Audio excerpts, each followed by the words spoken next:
भाजपा और टीएमसी के बीच सोमवार को फॉर्म 7 जमा करने को लेकर आसनसोल एसडीओ ऑफिस के सामने जमकर हंगामा हुआ था।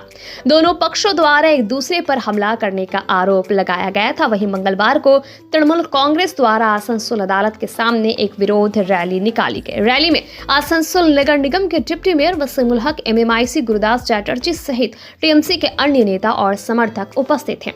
गुरुदास चैटर्जी ने भाजपा को चेतावनी देते हुए कहा कि सोमवार को फॉर्म 7 जमा करने को लेकर भाजपा ने जो किया वो बर्दाश्त नहीं किया जा सकता है। वो हजारों फॉर्म 7 लेकर आए थे ताकि वैध मतदाताओं के नाम सूची से हटाए जा सके। जब टीएमसी ने इसमें बाधा डाली तो भाजपा के लोगों ने टीएमसी के कार्यकर्ताओं पर हमला कर दिया। गुरुदास चैटर्जी ने भाजपा को चेतावनी देते हुए कहा कि ममता बनर्जी और अभिषेक बनर्जी के निर्देश पर टीएमसी कार्यकर्ता शांत हैं, लेकिन अगर भाजपा बार बार टीएमसी कार्यकर्ताओं पर हमला करती है तो भाजपा को भुगतना होगा। गाड़ी धरा पड़े এবং সেই গাড়িকে আমরা থানায় পাঠিয়ে দিই, কিন্তু অনৈতিকভাবে বিজেপি ছেলেরা আমাদের ছেলেদের উপর আক্রমণ করে।